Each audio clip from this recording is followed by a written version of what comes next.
musim dingin. Jamaknya syawati. Asyitaiyah, asyawati. Sama apa namanya? Asyitai wasaif. As-saifiyah. As-saifiyah itu pasukan musim panas. Jadi tukar-tukeran gitu loh. Kalau misalnya datang musim dingin, yang berangkat itu asyawati.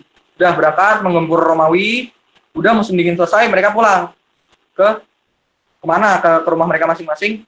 Sampai nah pada saat musim panas perang yang Soaib. Gitu, paham ya? Ya, berarti ganti-gantian gitu ya? Ya, ganti-gantian. Itu adatnya Bani Umayyah seperti itu. Sampai khalifah-khalifah setawana sampai Abbasiyah kayak gitu. Asyawati wa Soaib. Tapi yang pertama kali itu Abdul Malik bin Marwan.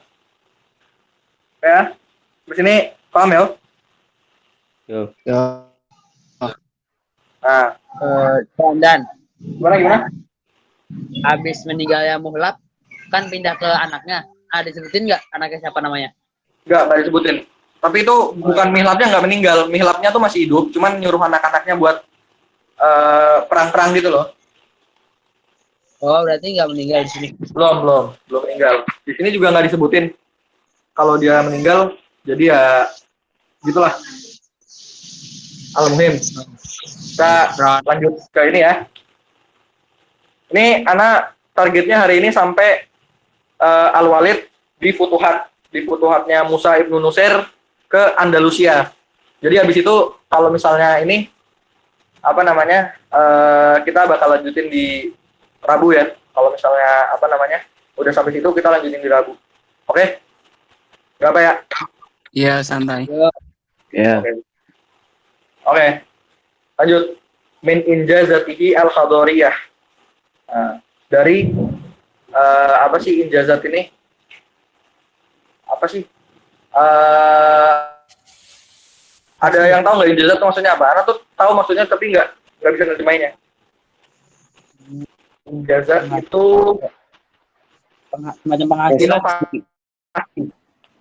Ya, bisa. Nah, tapi kalau Ana lebih suka ininya nih inovasi mungkin ya. Jasa ya. Mungkin. Ya kan, Abas, Kiki Bas. Iya gitu, inovasi. Inovasi ya, Bas ya. Nah, mungkin. Pokoknya gitulah. Dorbu asikah. Tahu sikah nggak? Itu koin. Nih. Kanal muslimin qabla ahdi Abdul Malik bin Marwan yata'amaluna bidananir al-Bizantiniyah wad darahim al-Farisiyah. Jadi dulu orang Arab sebelum zamannya Abdul Malik, dari mulai zaman Rasulullah sampai zamannya itu sampai zamannya apa namanya? Abdul Malik. Itu orang muslimin itu selalu memakai dinar Romawi.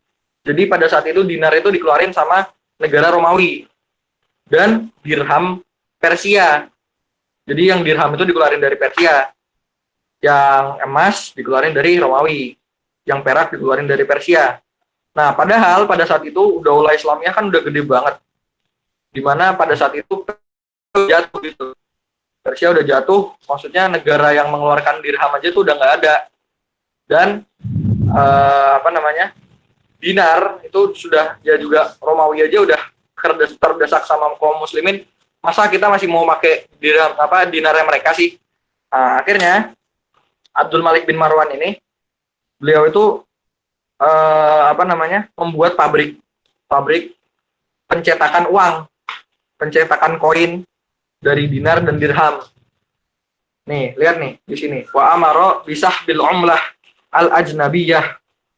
Dan beliau itu memerintahkan kepada seluruh pegawainya untuk menarik bisahbi al-umlah al-ajnabiyah itu penarikan mata uang dari luar, mata uang asing. Ya kan? Dan menggantinya dengan mata uang Islami, mata uang yang dia buat. Nah, habis itu mata uang yang dia buat tuh bisa dilihat tuh ada gambarnya tuh. Di slide juga ada gambarnya tuh.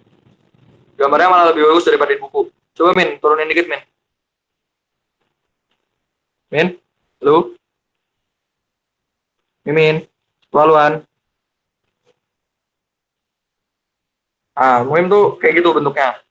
Itu di situ ada la ilaha illallah Muhammad Rasulullah, ada ayat-ayat Qur'annya. Itu kalau kayak gitu berarti nggak bisa masuk hamam itu duitnya. Habis itu pokoknya pada saat itu dengan adanya koin ini membuat haibah daulah, haibahnya negara itu jadi tinggi kan. Karena mereka nggak perlu bergantung sama koin-koin dan mata uang dari luar. Nah ini dia wafatnya beliau. Beliau wafat di tahun 80 di tahun 86 Hijriah. Dan umur beliau pada saat itu 60 tahun. 60 tahun dan berkuasa selama 21 tahun.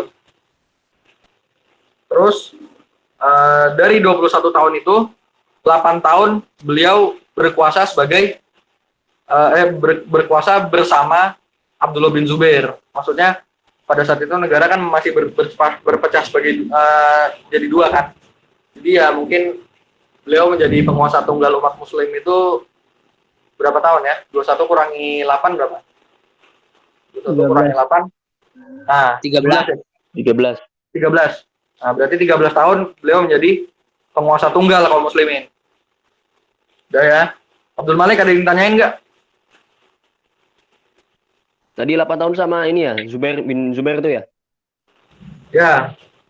Beliau itu 8 tahun masih bareng sama Abdullah bin Zubair sampai akhirnya Abdullah bin Zubair meninggal di tahun berapa tadi? Tahun 73 ya. Tahun 73 Abdullah bin Zubair kan meninggal.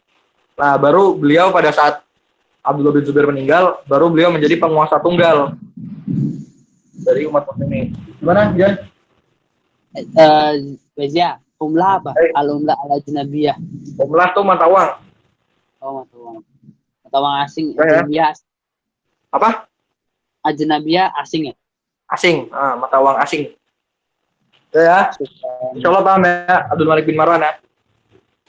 Paham. Paham nggak semua? Siapa aja nih? Insya Allah ya, paham ya. Oke deh. Gue lanjut ya. Tadi meninggalnya umur berapa? Meninggalnya umur 60 tahun. Yang tuwfiya rahimahullah karena kita wasaman ini dah. Gimana? Sita Wasamanin itu tahun meninggalnya. Oh, tahun Dan- meninggal. Ya. Dan beliau meninggal itu umur beliau 60 tahun. Situn sana. Oh, ya, oke. Oke? Oke. Insya Allah paham semua ya. Paham. Itu ada bro di buku kalau misalnya lu masih kalau misalnya lu masih pada bingung, itu ada di buku. Kalau misalnya mau ada kalimah ghoribah bisa ditanyain sekarang. Atau PC gue juga bisa ntar, gampang lah. Lu nge-DM gue apa gimana bisa. Oke, gue lanjut ya ke Walid ya biar cepet. Ya. Oke. Al-Walid Ibnu Abdul Malik rahimahullah ta'ala.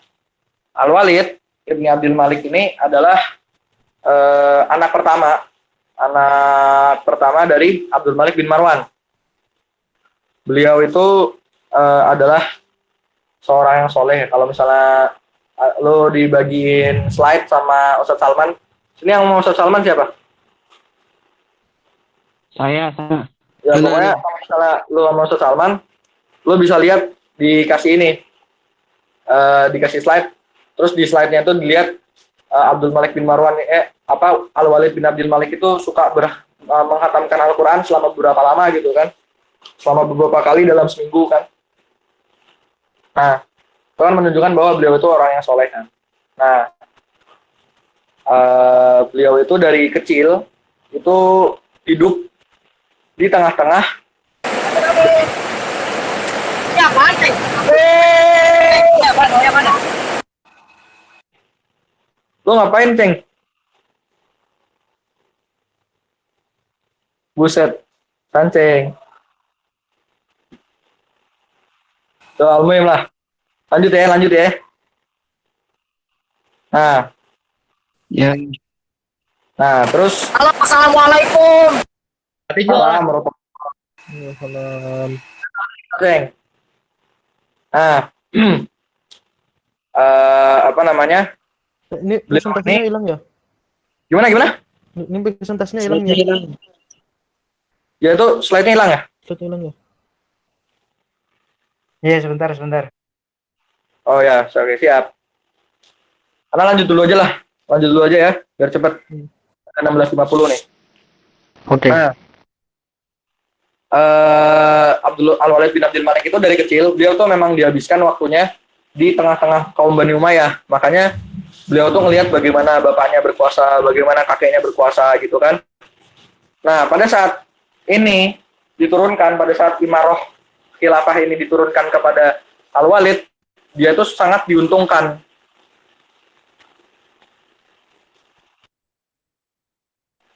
Dia sangat diuntungkan. Saya. Apa ini dulu ya? Belajar saya. Dia tuh sangat diuntungkan dikarenakan pada saat bapaknya tuh meninggal kan, itu kondisi negara udah stabil. Jadi dia tinggal ngelanjutin yang ada aja gitu kan. Yang udah stabil tuh tinggal dia lanjutin aja. Insya Allah di situ nggak usah lama-lama. Nasabnya insya Allah juga tinggal antum udah pada apalah, kan tinggal dilanjutin aja ke atas kan. Nah, islahatuhu, ya kan? Islahatuhu, dan itu adalah apa namanya? Inovasi. Pembenaran, apa sih pembenaran? Perbaikan-perbaikan beliau. Nah, i'adatu bina'il Masjidin Nabawi fil Madinah.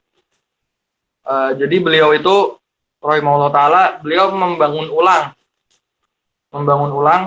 Masjid Nabawi. Tapi kalau misalnya lu lihat di buku ini, itu kayak dia itu dibenci gitu loh sama orang-orang gara-gara dia itu bikin Masjid Nabawi lah, bikin Masjid Umayyah. Tapi kalau misalnya lu lihat di buku-buku sejarah itu nggak begitu dibenci, bro. Dia tuh kayak lebih apa ya? Dia tuh memang memang ini sih, memang agak tabzir, cuman nggak sedibenci itu gitu loh. Dan kalau misalnya lo lihat di buku itu 200 kali 200 biro. Biro tuh apa sih? Biro tuh apa? Inilah Tinggal. satuan satuan panjangnya orang Arab zaman dulu. Hasta ya kalau ininya ya. Ya nggak sih? Pokoknya dibangun 200 sampai 200 hasta. Dan pada saat itu menghancurkan kamar-kamar istri Rasulullah. Nah, itu dia yang bikin, yang menurut buku ini, itu dia yang bikin Al-Walid itu dibenci. Padahal pada saat itu gubernurnya Sakofah ya, Umar bin Abdul Aziz pada saat itu kan gubernur Madinah. Beliau itu bilang sama para fuqaha Madinah, dan fuqaha Madinah mengizinkan pembangunan itu dan menyambut baik lah. Tapi ya pokoknya di buku ini beliau ini agak katanya beliau ini dicemooh sama penduduk-penduduk Madinah karena memasukkan makam Rasulullah ke dalam masjid gitu. Jadi membuat makam Rasulullah itu ada di dalam masjid. Itulah yang bikin beliau tuh di apa namanya? Dimarahin, di apa dibenci gitu lah.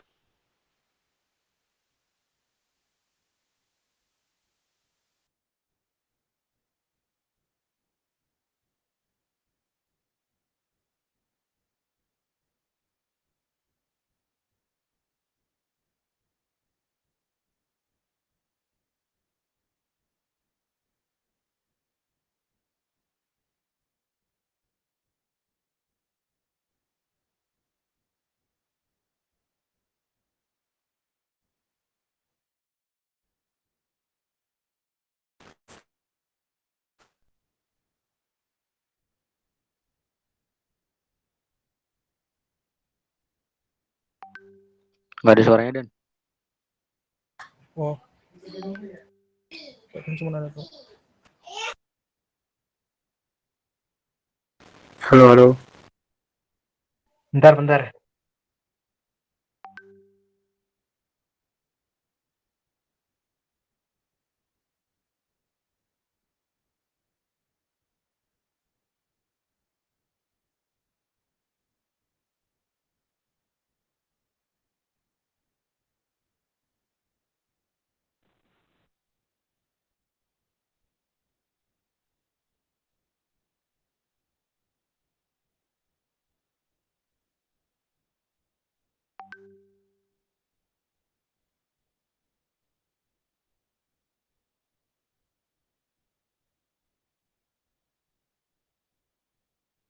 Bentar ya, tunggu. Dia sinyal lagi hilang.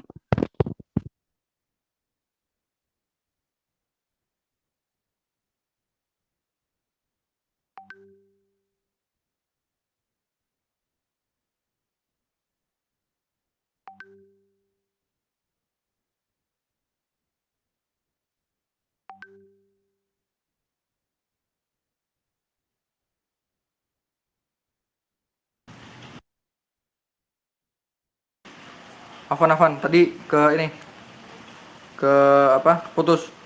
Tadi Ana sampai mana? Masih nyampe makamnya Nabi Muhammad. Oh, masih sampai makamnya Nabi Muhammad. Iya. Oke. Pokoknya pada saat itu makamnya Nabi Muhammad kan jadi dimasukin ke dalam masjid dan itu yang membuat beliau itu dibenci gitu loh. Ya kan? Udah sampai sini paham ya? Berarti. Tapi kalau misalnya lo pengen lihat cerita aslinya atau penasaran sama cerita aslinya bisa lihat di buku-buku sejarah lain banyak kok. Oke. Lanjut ke nomor 2, Binaul Masjid Al-Umawi fi Dimashq. Binaul Masjid Umawi fi Dimashq ini juga menjadi sumber cemoohan masyarakat kepada Al-Walid ya kalau gue lihat di buku ini. Karena mereka bilang ya itu terlalu mewah gitu loh. Nah, padahal kayak gitu lo lihat di buku-buku sejarah yang lain. Tapi al-muhim buku Umawi ini buku Umawi. Masjid Umawi ini dibangun tahun 88. Tuh bisa lo ini dah. Lo garis bawah di situ tuh. Udah belum garis bawah belum? Udah. Nah, itu bisa lo garis bawah di situ. Masjid Umawi itu dibangun tahun 88. Nah, itu dulunya itu adalah katedralnya orang Damaskus sebelum Islam. Dan dibangun jadi masjid sama Al-Walid, jadi dibangunin ulang. Jadi kalau misalnya ntar lo lihat di Google atau di Google Maps apa gimana, tuh gambarnya itu kalau menurut gue keren banget. Maksudnya ini yang gue ngomongin ada hubungannya sama pelajaran kok. Jadi gambarnya itu gabungan antara gabungan antara arsitektur Eropa sama arsitektur Arab gitu. Nah, kalau misalnya lo lihat di sini, kan gara-gara masjid ini bagus nih, ya kan? Itu menjadi lambang dari kecerdasan orang-orang Arab pada saat itu. Nah, Al-Walid itu, jadi kalau misalnya ntar ditanya, ma hadafu bina'il Walid Masjidal Umayyah gitu. Kalau apa tujuannya Al-Walid itu membangun Bani Umayyah, membangun Masjid Bani Umayyah. Nah, karena masjid ini keren, pada saat itu masjid itu benar-benar mewah, gede, dan arsitekturnya itu bukan arsitektur sembarangan. Nah, dia pengen agar liyakuna hadal masjid romzan lil itqani wal bara'atil azimah allati wasala ilaihal muslimun fil asril umawi, untuk menjadi perlambang nih. Kalau misalnya lu bisa lihat di paragraf Binaul Masjid Umawi di baris 3, wa ma yazalu ila hadzal waqt alladzi na'ishu fihi ramzan. Jadi sampai sekarang itu masih menjadi perlambang terhadap kecerdasannya orang-orang Umayyah dulu, terhadap kecerdasan dan peradabannya orang-orang Umayyah pada saat zaman dulu, ya kan? Padahal jadi itu pokoknya Al-Walid ini membangun selain sebagai tempat ibadah orang muslimin, juga sebagai pertambang. Itu ada gambar tuh, perlambang kemegahannya orang-orang muslim pada saat itu, kekuatannya orang-orang muslim pada saat itu. Paham ya sampai sini ya? Paham. Paham ya, insyaallah ya. Oke. Kita lanjut. 3.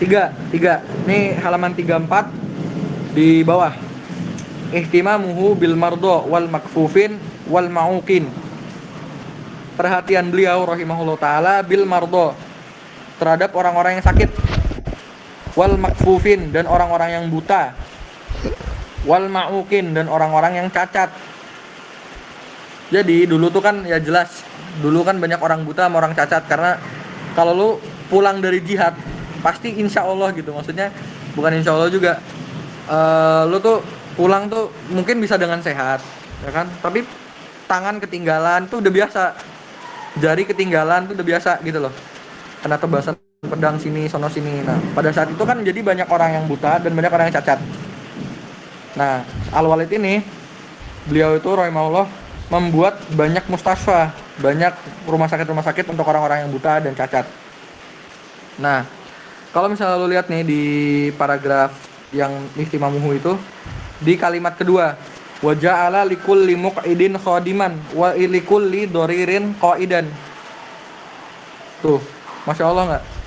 Beliau itu membuat setiap orang yang lumpuh, setiap masing-masing orang yang lumpuh itu ada kodimnya, pasti ada pembantunya.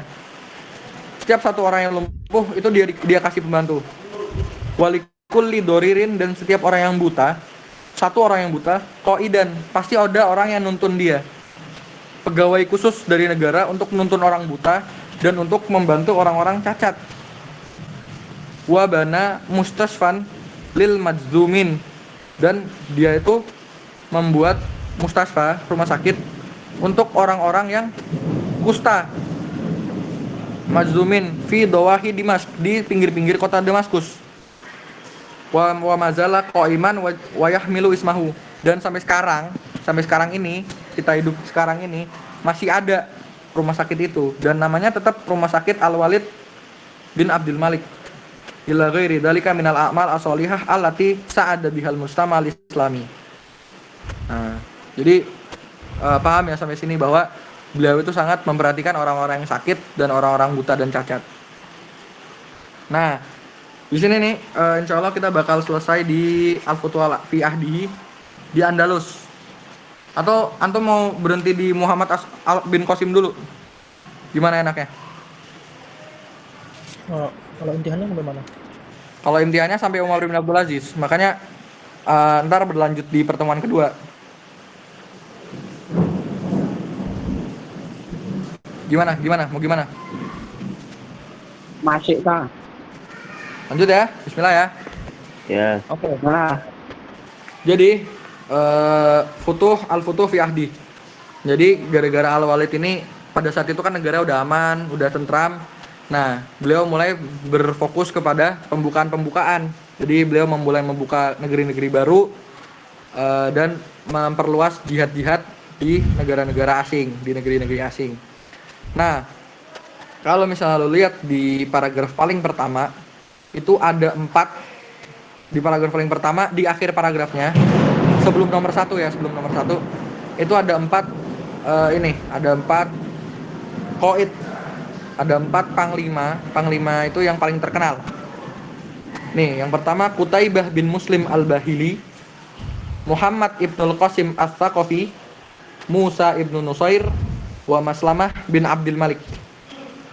Siapa aja mereka itu dan mereka membuka negeri apa aja? Mari kita simak. Al-awal, Qutaibah bin Muslim, wa fathu biladi ma wara'an nahr. Antum tahu ma wara'an nahr enggak? Guys. Sungai Jihon tak? nggak tahu dah. Nggak tahu. Nah, ma wara'an nahr itu, nahr, benar kata Imam, nahr itu dimaksudnya Sungai Jihun. Sungai Jihun itu bahasa Latinnya apa ya? Pokoknya gue lupa. Sungai Jihun itu terlentang dari Khorasan. Khorasan tuh Persia bagian timur ke arah India. Nah, Bilad ma wara'an nahr adalah negeri-negeri yang ada di belakang sungai tersebut, di belakang Sungai Jihun. Nah, kalau bahasa Latinnya itu namanya Transoxania. Tapi kalau misalnya di imtihan pasti keluarnya ma wara'an nahr. Nah, Qutaibah bin Muslim ini disuruh sama Abdul Malik bin Marwan, disuruh sama Al-Walid bin Abdul Malik untuk membuka Bilad ma wara'an nahr. Nah, Qutaibah bin Muslim minal Qadah al-Muhannakin. atau al-muhnakin nih, karena nggak tahu bacanya gimana, pokoknya artinya berpengalaman. Jadi dia itu adalah panglima yang berpengalaman. Makanya kenapa dia disuruh sama Al-Hajjaj bin Yusuf As-Saqafi. Pada saat itu beliau gubernur jenderal Khorasan untuk menyerang Mawaro'an Nahar. Nah, diangkatnya Qutaibah itu tahun 86 Hijriah. Tuh lihat di garis bawah tuh. Alal Khorasan sanah akan sadisah wa tamanin. 86 Hijriah. Nah, dari sini kan gara-gara ininya panjang ya. Jadi tak kasih ininya aja, tak kasih khutoh-khutohnya aja, tak kasih apa penting-pentingnya. Jadi dibuka Bilad Balkh. Di sini ada juga di Balkh itu di mana? Balkh itu ada di lapak 1 2 3 4 di baris keempat. Fafi sanati as-sadisah wa tamanin kharaja ila madinati Balkh. Dia keluar ke Balkh. Untuk apa? Untuk berjihad.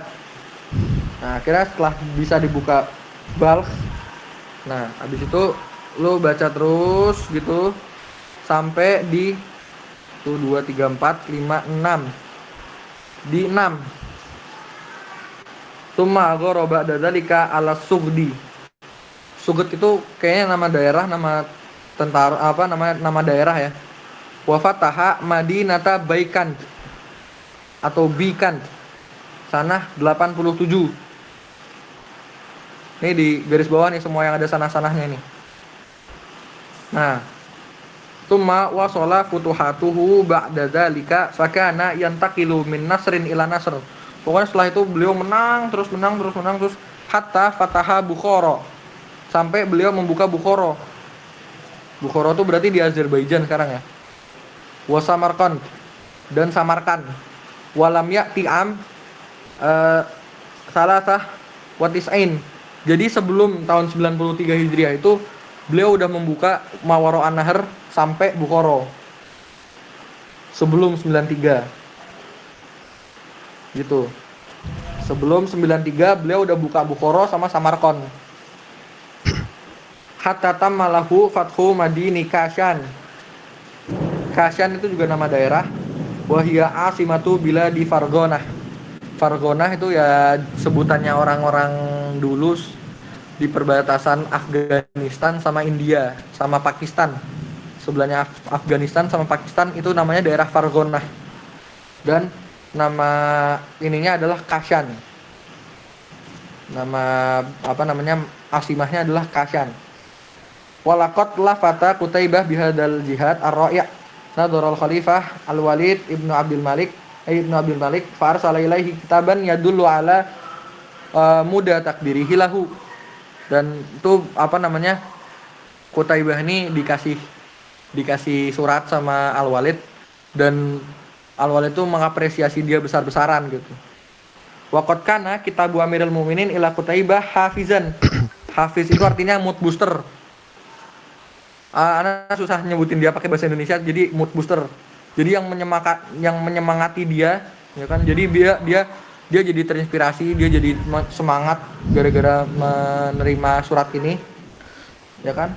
Hafizan lahu, mood booster buat dia, ala muwasalatil jihad, agar dia meneruskan jihad sampai hatta wasala ila hududisin, sampai dia itu sampai di perbatasan Cina. Coba bayangin, dia dari Arab, dari Khorasan, dari Persia, dia jihad terus lanjut dari mulai dia buka Azerbaijan, dia buka Farghanah, Bukhara, Samarkand sampai Cina. Nah, dan wafataha Madinata Kashgur wa argoma mulkahum, dan memaksa malikahum, dan memaksa raja mereka untuk membayar jizyah. Oke, Qutaibah bin Muslim paham ya, guys? Tadi Hafiron apa artinya? Apa? Hafiron. Hafizan. Hafizan ya. Ya, hafizan itu mood booster, apa ya, yang menginspirasi gitu loh. Hafizan itu yang mendorong dia untuk melanjutkan jihad. Jadi suratnya Amirul Mukminin itu, suratnya Al-Walid bikin dia itu terinspirasi dan mendorong dia untuk melanjutkan jihad. Gimana sampai ini paham ya? Paham. Tadi apa? Asimah apa? Apa? Asimah. Asimah itu ibu kota. Jadi Asimah itu Fargona, ibu kota daerah Fargona. Jadi kayak Semarang ibu kota Jawa Tengah gitu loh. Surabaya ibu kota Jawa Timur. Ya, gitu. Paham ya? Ini masih pengen lanjut apa berhenti dulu sini? Lanjut. Lanjut ya. Oke. Ya. 2. Muhammad Ibnul Qasim As-Saqafi, wafathu biladi Sind. Sind itu India. Sind itu bukan India banget sih. Itu mungkin di Pakistan. Nih. Nah, jadi dulu waqad kanat, nih lihat di baris kedua, waqad kanat hadil bilad munbi'an li akhtarin jasimah. Munbi'an li akhtarin jasimah artinya sumber bahaya yang besar. Jadi pada saat itu benar-benar orang-orang Sind itu mereka melawan Umayyah tuh getol gitu loh. Semangat. Nah, makanya si Hajjaj bin Yusuf As-Saqafi pada saat itu gubernur Khurasan itu bilang sama Al-Walid, mendorong Al-Walid biar Fadul kan si Fadul.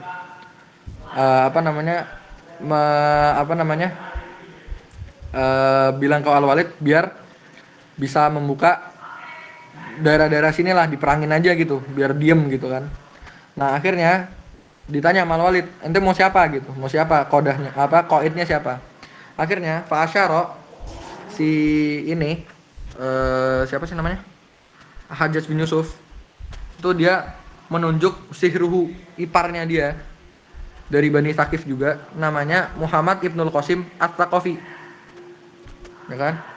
Dan pada saat itu, nih, lihat di halaman 36 baris kedua. Sebelum baris kedua nih ada di baris pertama ada ini wa ammaro alaiha sihruhu, dan si Hajjaj itu menyuruh iparnya sekaligus ibnu akhihi, sekaligus keponakannya Al-Batal Asyab, si pahlawan muda Muhammad bin Qasim As-Saqafi. Muhammad bin Qasim As-Saqafi umurnya berapa pada saat itu?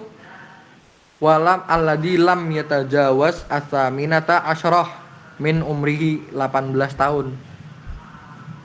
Keren ya guys ya, 18 tahun dia udah jadi panglima perang, dan kita di rumah masih jadi beban orang tua. Nah, lanjut ya. 18 tahun beliau itu udah menyerang udah jadi panglima perang. Waqad bada'a siyaru hadil hamlah itu pasukan ila bila di Sind sana tis'ah wa tamanun. Jadi Sind itu dimulai itu tahun 89. Ya kan? Habis itu membuka kota Daibul. Nih bisa dilihat di dalam kurung-kurung ini nama kotanya. Daibul, Al-Bairun, Dahir sama Al-Multan. Al-Multan fi janubi biladil Binjab. Al-Multan nih yang paling bawah nih. Tuh kalau kota-kotanya tahun-tahun secara rincinya itu juga anak nggak paham. Yang muhim yang ada di buku ini adalah 89 Hijriah. Pokoknya kalau misalnya ini bisa dibaca itu bisa dibaca nih bab-babnya ini, anak pengen mempercepat aja. Kalau misalnya ada kalimah gharibah boleh NTD mana atau enggak PC Ana di WA juga bisa, atau di Telegram bisa. Gimana? Lanjut ya? Ya, lanjut. Lanjut apa berhenti sama sini sih? Asli nih. Lanjut. Lanjut dah. Oke, nomor 3. Musa bin Nusair wa fathu biladil Andalus. Nah, ini dia pembukaan Spanyol. Ini paling mantap nih. Musa bin Nusair itu adalah orang yang ditunjuk untuk melawan orang Spanyol. Nah, Ini lo lihat di apa namanya? Lo lihat di paragraf pertama itu isinya tentang backgroundnya Spanyol sebelum Islam masuk. Ini kalimat-kalimat goribah yang lo bakal nemuin di sini. Al-Qutu. Al-Qut itu bangsa Goth. Itu nama bangsa. Al-Wandalu itu bangsa Vandal. Al-Qut wal Wandal. Nah, jadi dulu pada saat sebelum Islam masuk ke dalam Spanyol, Spanyol itu dikuasai sama bangsa Wandal namanya. Vandalisme. Tahu kan Vandal? Nah, kenapa dinamakan vandalisme? Karena itu perbuatannya bangsa Vandal, mencoret-coret dan lain-lain. Jadi bangsa Vandal itu dulu mufsid banget. Sampai datang bangsa Al-Qut. Al-Qut itu bangsa Gotik. Bahasa Latinnya Gotik. Gothhic. Gotik. Nah, bangsa Gotik itu akhirnya berhasil mengusir orang-orang Vandal ke Maroko. Jadi orang-orang Vandal ini pergi ke Maroko. Mereka menjadi penduduk Maroko sekarang. Nah, habis itu bangsa Goth itu udah lama banget kan. Itu dari zaman sebelum Rasulullah mungkin ya. Nah, bangsa Goth itu menguasai Spanyol tuh udah lama banget sampai akhirnya mereka tuh nggak lagi perang. Mereka tuh saling rebutan kekuasaan, biasalah. Jadi gara-gara udah lama. Nah, sampai akhirnya Musa bin Nusair ini, aslinya Musa bin Nusair ini dia itu pada saat zamannya khalifah sebelumnya, beliau itu bukan membuka Andalus. Beliau itu menjadi gubernur jenderal dari Ifriqiya. Ifriqiya itu Maroko, Aljazair, dan banyaklah Libya. Ifriqiya itu. Nah, pada saat Ifriqiya ini akhirnya Al-Walid itu nyuruh untuk membuka Andalus, Spanyol. Jadi ngelewatin laut ke arah Eropa.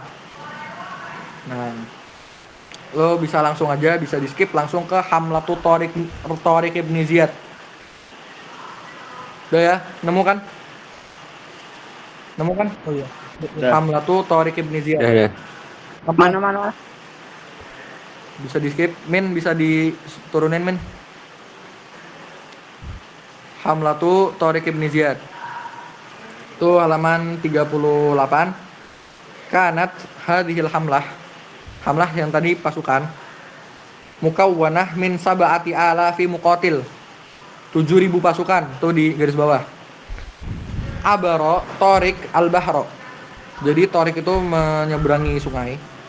Fi sufunin uiddat lihadal ghard. Jadi udah disiapkan kapal-kapal yang sudah disiapkan untuk untuk jihad ke Spanyol ini. Wa nazala fil maudi' alladhi samma fi ma ba'da bi Jabal Tariq. Jabal Tariq itu Gibraltar. Sampai sekarang masih ada Gibraltar.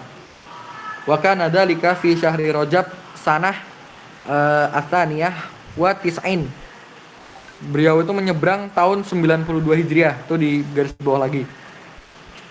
Wa qafa Tariq ba'daan takamala jaishahu, setelah udah sempurna kan, udah sempurna jaisnya, ala safhi hadal jabali, setelah udah siap tuh jaisnya di lereng gunung itu. Wa khotbah khutbatan roi'ah, beliau itu berkhutbah dengan khutbah yang sangat menawan. Nah, udah bla bla bla bla bla.